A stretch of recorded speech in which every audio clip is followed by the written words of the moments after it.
Welcome to the Instagram stories for Monday, September 18th. I'm your host, Daniel Hill. On Mondays, we break down what the head of Instagram shared on his Ask Me Anything, and today is no exception. So let's dive right in. First, let's talk about what to do when your account gets hacked. It is so frustrating when that happens. It's never personally happened to me, but I've had many friends reach out to me talking about this exact situation.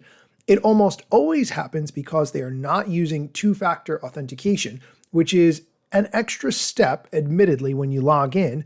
Usually you get a text message or using some kind of two-factor authentication app, but it is well worth the time and energy to use the two-factor authentication app because when you do, it prevents this exact scenario.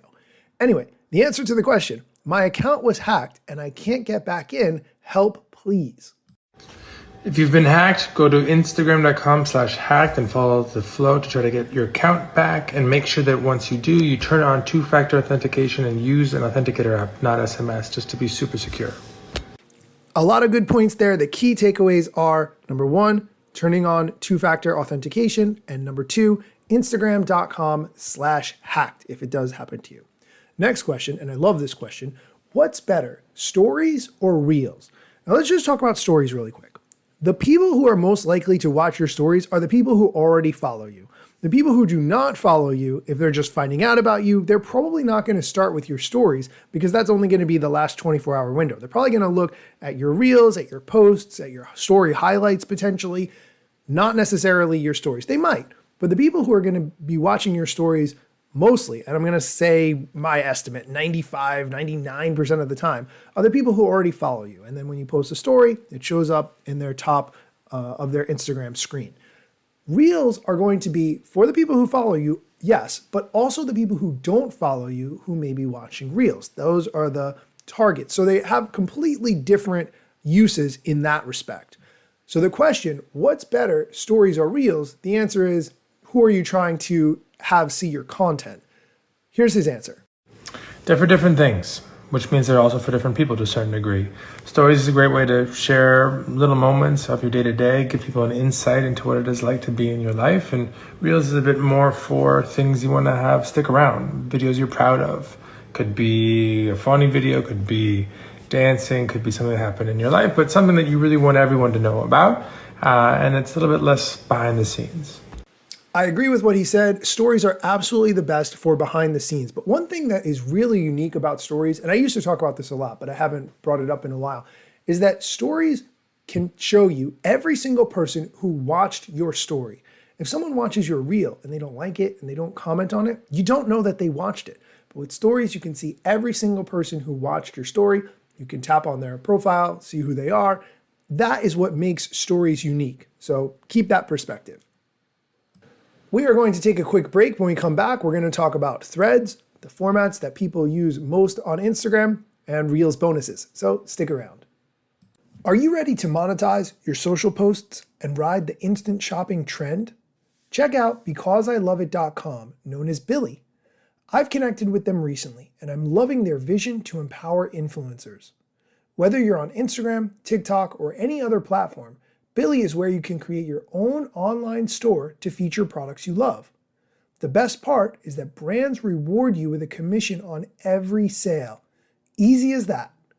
Visit BecauseILoveIt.com/Daniel Hill to join Billy and get $100 in free credits to share with your audience. Head over to the link in the show notes to learn more and sign up. And we're back. The next question is really interesting, and it dives into something that we talk a lot about on this show, which is when you work very hard on a piece of content and not very many people see it. The question doesn't sound like it relates to this, but trust me, it does. The question is, what formats do people use most on Instagram? In answering that question, Adam Mosseri gets into a key point, which has to do more with the fact that content that gets shared in DMs gets seen by more people. So really, you're not trying to necessarily get it to blow up on the algorithm, on the Explore page. Instead, it's more about getting content that people share in the DMs because they're sending it to other people, and that's how it's going to be seen, which is sort of a completely different approach, I think, than how we normally think about it. Here's the answer to the question, what format do people use most on Instagram? And the key part comes at the end of this answer. So if you look at what people post to things like feed, they tend to post more photos than videos. But if you look at what people tend to like and interact with in feed, they tend to like more with videos than photos. So there's an interesting tension there. Not quite as intense in stories, and then in DMs it's mostly text, but there are a lot of photos and videos. In fact, there are more photos and videos shared to DMs in a given day than there are to stories, and there are a lot more photos and videos shared to stories than to feed at any given day. Did you catch what he said? It's all about the photo and video sharing to DMs.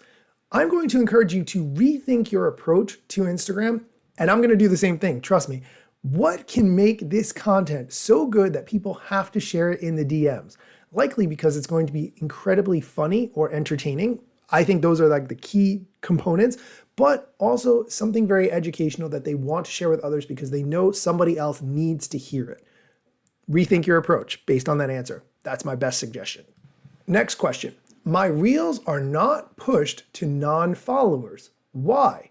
This is a very frustrating experience that I can certainly relate to. Here's his answer. So for the most part, content isn't going to go to your non-followers, but we try hard, and I know sometimes people don't think this is the case, but it is true, to not get between people and the accounts that they follow. One of the challenges is that maybe you have 100,000 followers and most of them didn't log on to Instagram this day, so they won't all see everything that you post. But there we always try to get out of the way. Whereas with recommendations, we're trying to discover things that you might love that you don't know about yet as a viewer. And maybe we'll come across what you posted as a reel and maybe we won't, but that's really much more unpredictable. So it's not something I want people to rely on. Our next question. I'm not a creator. Should I still use reels? I vote yes, but it's up to you what you want to do. No one's going to force you to do anything. You don't have to be a creator to use reels. Reels is just videos at this point on Instagram. And if you have a video you want to share, for me, I share videos of my kids all the time with, family and loved ones around the world. Use reels there too. And the last question we're going to talk about today, will you bring back reels bonuses? I personally think that Instagram should be paying creators for the content that they make. That's my opinion. Here's the answer. We're still iterating on bonuses currently in South Korea and in Japan. We want to make sure that they are sustainable, that they generate more revenue than they cost. Otherwise, we're just burning money. And we're starting to see some pretty promising results there. So we will look to expand to other countries. Not sure exactly when, nothing specific to announce. But I don't think bonuses are ever going to be something that everybody has access to. And I want to make sure that people understand that there are tens of millions of creators on the platform, and it's not really practical for us to be paying all of them for bonuses all the time. Though I would like to figure out how to define a more clear set of people who are eligible and get them access as quickly as possible once the program is sustainable.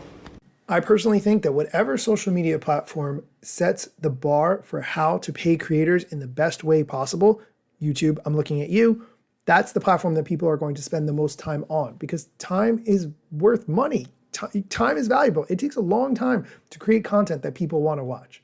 That is going to do it for today's episode. Thank you so much, as always, for listening. If you like this kind of content, please leave a review. I haven't had a review in a long time, but when I get one and it's positive, it is super encouraging. Go on Apple Music. That is the best place to leave reviews. The second possible place to leave a review is on Spotify. You can rate the show. It takes 5 seconds to rate the show. So if you listen on Spotify, do that. As always, thank you for listening. And here's the wrap song. Instagram news got you covered, sometimes even TikTok. Relevant platforms in the metaverse ahead of the wave without a break or a pit stop. Still waiting for Zuckerberg to give me the big job. Pause. Use trademarks and logos with Insta's permission, of course. If you like the show and you gain some good info, maybe leave a review. It's a type of applause. Just drop me a message if you want to collab. If you got some good content or you want to run ads, at Daniel Hill Media is where I am. TikTok, Facebook and Instagram.